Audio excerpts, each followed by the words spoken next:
जब सत्ता की ताकत के सामने सवाल कमजोर पड़ जाए तो आवाज बुलंद करनी पड़ती है। बोल कि लब आजाद हैं तेरे। न्यूज क्लिक पर मेरे साथ। बोल के लब आजाद है तेरे, बोल ज़बां अब तक तेरी है। भारतीय जनता पार्टी का प्रचार तंत्र फिर से किसानों को गाली देने लग गया। कंगना रनावत, जो कि भारतीय जनता पार्टी की सबसे बड़ी चाटुकार हैं, इन्होंने हमारे किसानों को फिर से आतंकवादी बता दिया।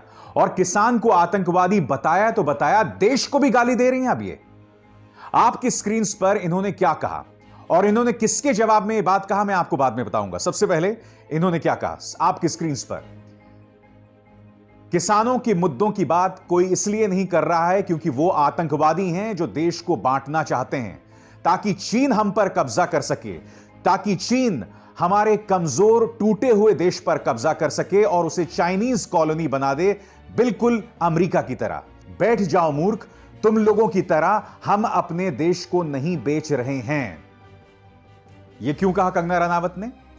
कंगना रनावत ने यह बात कही दुनिया की सबसे मशहूर गायक रिहाना के इस बयान के जवाब में जो आपकी स्क्रीन पर है। और इसमें रिहाना यह कह रही हैं कि आखिर हम सब किसानों के प्रदर्शन के बारे में क्यों बात कर रहे हैं। अगर आपको समझना है रिहाना की क्या शख्सियत है तो आपको यह समझना होगा कि सिर्फ ट्विटर में इन्हें 10 करोड़ लोग फॉलो करते हैं, इनके 10 करोड़ समर्थक हैं सिर्फ ट्विटर में। और हमारे प्रधानमंत्री नरेंद्र मोदी के 6 करोड़ समर्थक हैं, जिससे आप समझ सकते हैं कि रिहाना की शख्सियत दरअसल पूरे दुनिया में क्या है। मगर मुद्दा वो नहीं है। रिहाना की हम बाद में बात करेंगे, उनकी अहमियत की हम बाद में बात करेंगे। सबसे पहले मैं बात करना चाहूंगा कंगना रनावत की। इस एक बयान में इन्होंने किसानों को गाली दी, देश को गाली दी। ये जो औरत हैं, ये जो महिला हैं, बगैर गाली दिए कुछ कह ही नहीं सकती। किसान को आतंकवादी कहा, इन्होंने भारत को वल्नरेबल ब्रोकन नेशन यानी कि एक कमजोर टूटा हुआ देश। आगे देखिए, उन्होंने भारत को चाइनीज कॉलोनी भी अपने मुंह से बता दिया। हां, इसके बाद रिहाना को उन्होंने मूर्ख कहा, नासमझ कहा। और मैं आपसे पूछना चाहता हूं, आपको शर्म नहीं आती देश के किसान को आतंकवादी बताते हुए? आज मेरी गुजारिश है पुलिस से, आज मेरी गुजारिश है गृह मंत्रालय से, मेरी गुजारिश है ट्विटर से कि कंगना रनावत के ट्विटर हैंडल को तुरंत हटाया जाए, क्योंकि बार बार यह महिला अपने ट्विटर हैंडल के जरिए भड़काऊ बयान देती हैं। अब इन्होंने किसानों को आतंकवादी बता दिया है। मैं आपसे जानना चाहता हूं, इनके जो समर्थक हैं, अगर उनमें यह संदेश जाएगा, जो जा चुका है, जो किसानों को आतंकवादी बताते रहेंगे, तो इससे क्या असर पड़ेगा मुझे बताइए। किसानों को आतंकवादी बताना यह कहां की सभ्यता है भाई।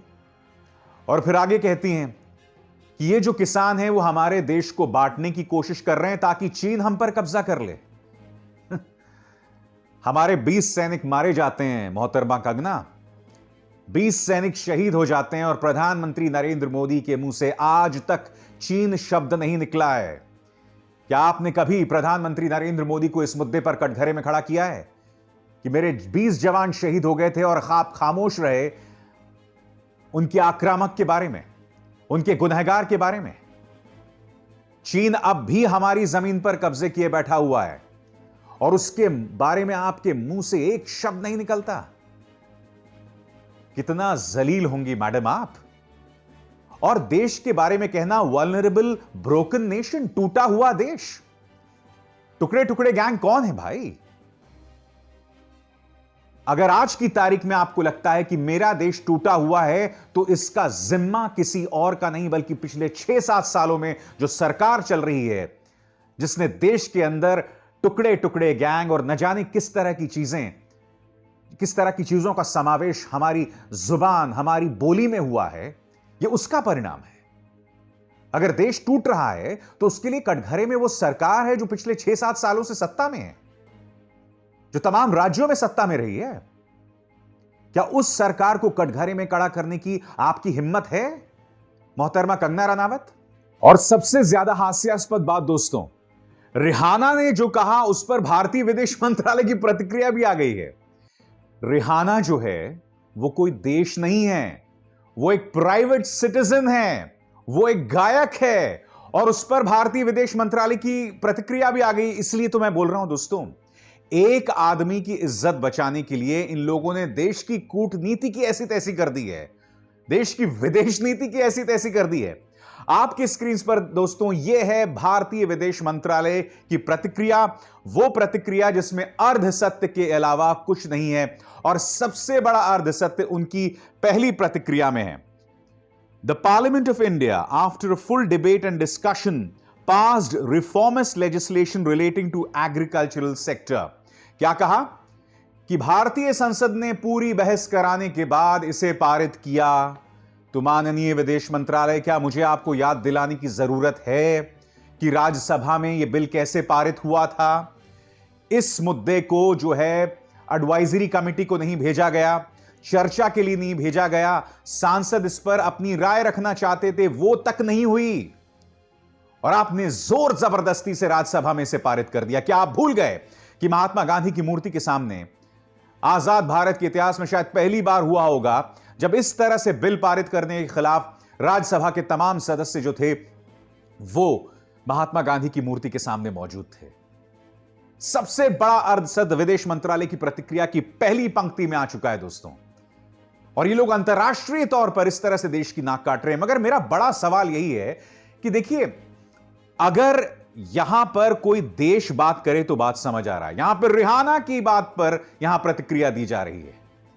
मजाक बनाकर रख दिया इन्होंने मेरे देश की विदेश नीति को। आगे देखिए दोस्तों, आगे इन्होंने क्या कहा है वो भी पढ़ना चाहता हूं मैं। A very small section of farmers in parts of India have some reservations about these reforms. Respecting the sentiments of the protesters, the government of India has initiated a series of talks with their representatives.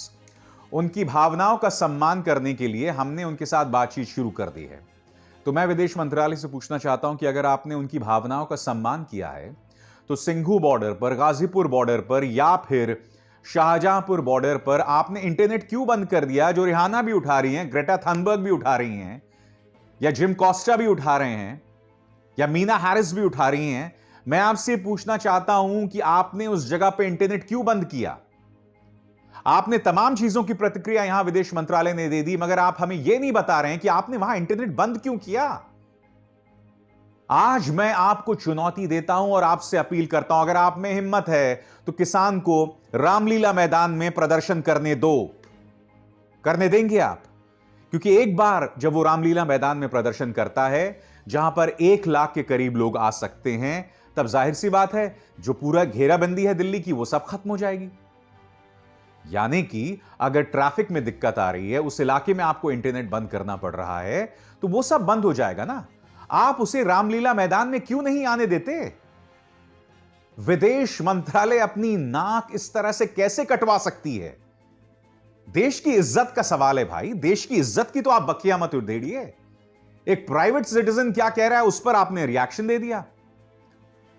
वाकई दोस्तों, मुझे बहुत दुख होता है कि Bharatiya Janata party सरकार के अंतर्गत चाहे कूटनीति हो, विदेश नीति हो, रक्षा नीति हो, सबका मानो एक मजाक बनाया जा चुका है। रिहाना क्या कहती हैं उस पर विदेश मंत्रालय की प्रतिक्रिया आ जाती है और उसमें अर्ध सत्य के अलावा कुछ नहीं है। हकीकत यह है कि लोग फार्म लॉस पर प्रतिक्रिया नहीं दे रहे हैं, लोग इस बात पर प्रतिक्रिया दे रहे हैं कि आप लोगों ने हमारे किसानों की घेरेबंदी कर दी और उसके जरिए आप पूरी दिल्ली की घेरेबंदी कर रहे हैं। आपत्ति इस बात को लेकर है, कृपया इस मुद्दे पर फोकस कीजिए माननीय विदेश मंत्रालय। दोस्तों, दिक्कत क्या है, इनकी बौखलाहट को आपको समझना पड़ेगा। यह मुद्दा बहुत बड़ा होता जा रहा है और मैं आपको बताना चाहता हूं क्यों। रिहाना की क्या अहमियत है मैं आपको बाद में बताऊंगा। आपके सामने क्लाइमेट के बारे में पुरजोर तरीके से बात रखने वाली ग्रेटा थनबर्ग ने कहा है, we stand in solidarity with farmers protest in India. यानी कि जिस तरह से किसान जहां प्रदर्शन कर रहे हैं वहां पर इंटरनेट काट दिया गया है, जिसका जिक्र रिहाना ने भी किया, उसी बात का जिक्र ग्रेटा थनबर्ग कर रही हैं। और ग्रेटा थनबर्ग तो कर ही रही हैं, अमेरिकी कांग्रेसमैन जिम कॉस्टा ने भी कहा है कि भारत में जो कुछ हो रहा है वो बहुत चिंताजनक है। फॉरेन अफेयर्स समिति का सदस्य होने के नाते मेरी निगाह इस पूरे मामले पर है। शांतिपूर्ण प्रदर्शन करने का अधिकार सबको है, यह कोई और नहीं बल्कि अमेरिकी कांग्रेसमैन कह रहे हैं। आपके स्क्रीन पर दोस्तों यह है मीना हैरिस। मीना हैरिस कौन है? ये भतीजी हैं अमेरिकी उपराष्ट्रपति कमला हैरिस की। क्या कह रही हैं? It's no coincidence that the world's oldest democracy was attacked not even a month ago, and as we speak, the most populous democracy is under assault. This is related. We all should be outraged by India's internet shutdowns and paramilitary violence against farmers protesters. एक बार फिर Meena Harris, जो कि उपराष्ट्रपति कमला Harris से की रिश्तेदार हैं, वो और क्या कह रही हैं कि जिस तरह से इंटरनेट काटा जा रहा है, जिस तरह से अर्धसैनिक बल हमला कर रहे हैं, उन तमाम चीजों को लेकर हमको चिंतित होना चाहिए। चाहे ग्रेटा थनबर्ग हो, रिहाना हो, जिम कॉस्टा जो कि वहां के कांग्रेसमैन हो, या फिर मीना हैरिस, ये तमाम लोग किन मुद्दों को उठा रहे हैं? वो ये थोड़ा कह रहे हैं कि वो 3 कृषि कानून होने चाहिए, नहीं होने चाहिए। वो ये कह रहे हैं कि इन लोगों को शांतिपूर्ण प्रदर्शन करने का अधिकार है। वो ये कह रहे हैं कि अगर वो प्रदर्शन कर रहे हैं तो आप वहां पर इंटरनेट मत काटिए। जो लोग आज की तारीख में इन लोगों पर हमला कर रहे हैं, उन्हें सवाल अपनी सरकार से पूछना चाहिए कि अगर इस सरकार के पास डरने को कुछ नहीं है, अगर इस सरकार के पास छिपाने को कुछ नहीं है, तो सिंघू बॉर्डर, गाजीपुर बॉर्डर, शाहजहांपुर, इन तमाम जगहों पर इंटरनेट क्यों काट दिया गया है? 4G क्यों निरस्त कर दिया गया है? मुझे इस सवाल का जवाब दीजिए ना आप। और ये माननीय रिंकिया के पापा इस ट्वीट के जरिए रिहाना को संदेश दे रहे हैं कि रिहाना, देखिए किस तरह से पुलिस पर अत्याचार हुआ। सांसद मनोज तिवारी अपने इसी मंच पर बैठकर पुलिस के साथ जो हिंसा हुई थी, मैंने उसकी कड़ी भर्त्सना की थी। मगर मैं आपसे पूछना चाहता हूं, क्या आपकी हिम्मत है किसान नवरीत सिंह के लिए आवाज उठाने की? वो नवरीत सिंह जिसका ट्रैक्टर पलट गया था, वो नवरीत सिंह जिसका परिवार पुलिस की थ्योरी पर विश्वास नहीं करता, उसका परिवार जो है इंसाफ की मांग कर रहा है।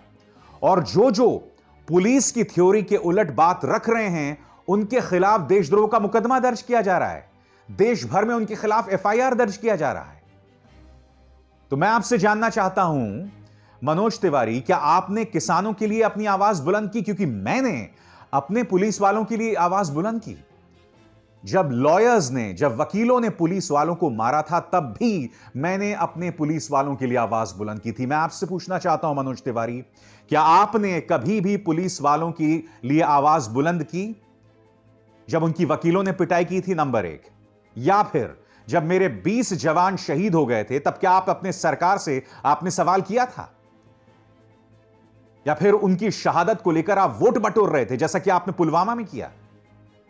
और आपके मुंह से तो बिल्कुल भी अच्छा नहीं लगता पुलिस वालों के हित में बात करने से। यह तस्वीर देखिए दोस्तों, यहां पर मान्यवर मनोज तिवारी, मान्यवर रिंकिया के पापा एक DCP का गिरेबान पकड़ रहे हैं। कोई और आदमी होता ना, वो अब तक जेल के अंदर होता। तो कृपया मनोज तिवारी, पुलिस वालों की तो आप बात मत कीजिए, क्योंकि आपके मुंह से यह शोभा बिल्कुल नहीं देता। बहुत दुख की बात है दोस्तों, पूरा प्रचार तंत्र फिर लग गया है किसानों को बदनाम करने के लिए, मगर इसकी एवज में कुछ और नहीं हो रहा है। जो मिसालें मैंने आपको दी हैं, उससे यही प्रमाणित होता है कि देश बदनाम हो रहा है। इनमें से जितने लोग आवाज उठा रहे हैं, वो आवाज इसलिए उठा रहे हैं दोस्तों, क्योंकि उन्हें लगता है कि किसानों को शांतिपूर्ण प्रदर्शन करने का अधिकार है। और अगर वो प्रदर्शन कर रहे हैं तो आप इंटरनेट को वहां से मत हटाइए। आपने न सिर्फ इंटरनेट हटा दिया, ये देखिए तस्वीरें देखिए, आप सड़कों पर कील गाड़ रहे हैं, आपने वहां बैरिकेडिंग कर दी है, आपने स्थायी सीमेंट स्ट्रक्चर्स खड़े कर दिए हैं। इतना डर, 303 सीटों वाली सरकार को इतना डर। और सबसे दुख की बात है दोस्तों कि विपक्ष भी जब यह आवाज उठाता है, मैं ट्विटर पर एक क्लिप देख रहा था जो कि पवन खेरा, कांग्रेस के प्रवक्ता पवन खेरा ने अपने ट्विटर हैंडल पे पेश किया। उसमें इंडिया टुडे का जो पत्रकार है, वो उनसे पूछ रहा था कि भाई, क्या यह पूरा मामला मोदी बनाम एंटी मोदी नहीं हो गया है? तो इसका जवाब बखूबी दिया पवन खेरा ने।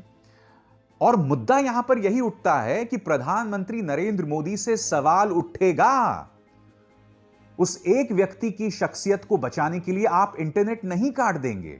उस एक व्यक्ति की शख्सियत बचाने के लिए आप गतिरोध नहीं पैदा कर देंगे। उस एक व्यक्ति की शख्सियत बचाने के लिए, उसका करिश्मा बचाने के लिए आप सड़क पर कीले नहीं लगा देंगे, क्योंकि उस एक व्यक्ति की इज्जत बचाने के लिए आपने पूरे देश की इज्जत की बखिया उधेड़ दी है। दोस्तों, रिहाना के बयान से आखिर भारतीय जनता पार्टी का प्रचार तंत्र क्यों बौखलाया हुआ, आपको एक बात समझना होगा। मैं आपको पहले बता चुका हूं, इनके 10 करोड़ फॉलोअर्स सिर्फ ट्विटर पर हैं, समर्थक सिर्फ ट्विटर पर हैं। और इससे पहले आपके स्क्रीन पर आप देख सकते हैं, इन्होंने मुद्दा उठाया था सूडान में। सूडान में भी दोस्तों वहां का जो सैनिक तानाशाह था, उसके खिलाफ वहां की जनता प्रदर्शन कर रही थी और रिहाना ने वो मुद्दा उठाया था और उनके उस मुद्दे उठाने का जबरदस्त असर हुआ था। उन्होंने क्या कहा था, आपके screen, military rulers need to be held accountable, praying for no more killings or abuse today, fight for human rights in Africa and stand with protesters in Sudan।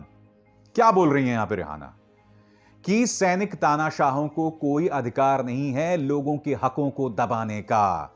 मैं उनके मानवाधिकार के साथ खड़ी हूं और हत्याएं नहीं होनी चाहिए और गाली गलौज नहीं होना चाहिए और मानवाधिकार हनन नहीं होना चाहिए। इन्होंने सूडान का मुद्दा उठाया था और उसका नतीजा यह हुआ था कि एक भूचाल आ गया था बिल्कुल, और उसका सीधा असर सूडान पर पड़ा था। बीजेपी इसलिए बौखलाई हुई है। मगर आज मैं पूछना चाहता हूं, आप सबक तो नहीं ले रहे हैं, आप उल्टी बुद्धि से और काम कर रहे हैं। विनाशकाली विपरीत बुद्धि आप पर बिल्कुल फिट बैठता है। क्यों, मैं आपको बताता हूं। आपके सामने यह देखिए बिहार सरकार ने क्या किया है। Anyone found staging protests, sitting on a dharna, blocking roads will not be eligible for government jobs or any kind of government contract, says Bihar Police's new circular। यानी कि कोई भी जो धरना करेगा, रास्तों को रोकेगा या फिर किसी तरह का प्रदर्शन करेगा, उसे सरकारी नौकरी नहीं मिलेगी। ये किसी और का नहीं बल्कि भारतीय जनता पार्टी शासित बिहार का है। यानी कि अब ये हम लोगों का लोकतांत्रिक अधिकार छीन लेना चाहते हैं प्रदर्शन करने का। कंगना रनावत के शब्दों में कितना जलील हो गया आप लोग, मैं ये समझना चाहता हूं आपसे, कितना जलील हो गया आप लोग। इस सरकार के अंतर्गत, भारतीय जनता पार्टी की सोच के अंतर्गत लोकतंत्र क्या होता है हम नहीं जानते हैं। यह खबर देखिए दोस्तों, हाथरस का जो दुष्कर्म हुआ था और उसके बाद हत्या हुई थी हाथरस की गुड़िया की, उस मामले में मैं आपको बतलाना चाहूंगा कि जो पत्रकार सिद्दीक कप्पन आए थे, उनके खिलाफ आतंकवादियों वाली धारा लगा दी गई और वो व्यक्ति महीनों से जेल में पड़ा हुआ है। आपके सामने ये खबर देखिए, यह आदमी लगातार गुहार लगा रहा है कि मेरे 90 साल की मां मृत्युशैया पर है, उनकी गंभीर हालत है। कुछ दिनों पहले सुप्रीम कोर्ट ने इजाजत दी थी कि वो अपनी मां के साथ वीडियो कॉल कर सकें, मगर क्या आप जानते हैं कि सिद्दीक कप्पन अपनी मां के साथ जब वीडियो कॉल कर रहे थे तो उनकी मां उन्हें पहचान नहीं पा रही थी। उनकी हालत इतनी गंभीर है, मगर सिद्दीक कप्पन को 5 दिनों के लिए रिहा नहीं कर सकते। कहां है लोकतंत्र इस देश में दोस्तों? इंसानियत कहां गई आपकी? और अब तक उत्तर प्रदेश सरकार ऐसा कोई प्रमाण पेश नहीं कर पाई कि सिद्दीक कप्पन एक आतंकवादी है। और यह खबर देखिए, 19 जनवरी को क्या हुआ था दोस्तों, सीतापुर के जो डीएम हैं, उन्होंने 162 लोग जो कि किसान के मुद्दों पर प्रदर्शन कर रहे थे, उन पर सख्ती करते हुए 10 लाख रुपए के बॉन्ड जो हैं उसका नोटिस जारी कर दिया था। इलाहाबाद हाई कोर्ट ने डीएम सीतापुर को कड़ी फटकार लगाई। नतीजा यह हुआ कि अब जाकर, जो कि आलोक पांडे खबर दिखा रहे हैं एनडीटीवी के, the UP government has told Allahabad high court the DM Sitapur is dropping proceedings against all 162 people, mostly farmers, issues breach of peace notices for 10 lakh rupee bonds on January 19। मतलब क्या हुआ इसका कि आखिरकार जो इन्होंने नोटिस जारी कर दिए थे 10 लाख रुपए वाले, उन्हें खत्म करना पड़ रहा है जब इलाहाबाद हाई कोर्ट ने उन्हें फटकार लगाई। आप जानते हैं मनदीप पुनिया के मामले में कोर्ट ने क्या कहा? मनदीप पुनिया के मामले में कोर्ट ने कहा कि बेल जो है वो नियम होना चाहिए और जेल अपवाद, यानी कि बहुत ही कम मौकों पर आपको शख्स को जेल पर भेजना चाहिए। और यह कहकर उन्होंने मनदीप पुनिया को रिहा कर दिया। आज मैं आपसे पूछना चाहता हूं कि मनदीप पुनिया और सिद्दीक कप्पन के बीच का फर्क क्यों? ये तमाम मुद्दे मैं आपके सामने इसलिए रख रहा हूं क्योंकि इस देश के अंदर लोकतंत्र टूट रहा है। कंगना रनावत, जब आप देश को यह कहती हैं कि देश बिखरा हुआ है, तो आपको यह मुद्दे उठाने चाहिए। आप मेरे देश को चाइनीज कॉलोनी बता रहे हो। आपने जो शब्द कहे वो कोई और कहता तो उसके खिलाफ अब तक देशद्रोह का मुकदमा दर्ज कर दिया जाता। लोकतंत्र की यह हालत है जो मैं अब आपको बतला रहा हूं अपने कार्यक्रम में। इन मुद्दों पर आपको गौर करना चाहिए, मगर आप जैसे बीजेपी के चाटुकार से मैं उम्मीद नहीं कर सकता हूं। दोस्तों, आप और हम इन मुद्दों से मुंह नहीं मोड़ सकते। अब यह मुद्दा अंतर्राष्ट्रीय हो चला है। और क्यों हो चला है? क्योंकि अंतर्राष्ट्रीय समुदाय को इस बात की चिंता नहीं है कि आपको वो 3 कानून लागू करने चाहिए या नहीं लागू करने चाहिए। उसकी चिंता इस बात पर है जिस तरह से किसान को बदनाम किया जा रहा है, जिस तरह से किसान पर दमन हो रहा है, जिस तरह से किसान जहां प्रदर्शन कर रहा है वहां पर इंटरनेट काटा जा रहा है। ये तमाम मुद्दों को लेकर अंतर्राष्ट्रीय समुदाय चिंतित है और उसकी चिंता यही है। और इन मुद्दों से हम मुंह नहीं मोड़ सकते क्योंकि कहीं ना कहीं यह हमारी साख का सवाल है, हमारी देश की इज्जत का सवाल है। और अगर आप सही मायने में देशभक्त हैं तो इन मुद्दों को लेकर आपको चिंतित होना चाहिए, वरना अगर आप भक्त हैं तो मेरी आपसे कोई अपील नहीं है। नमस्कार।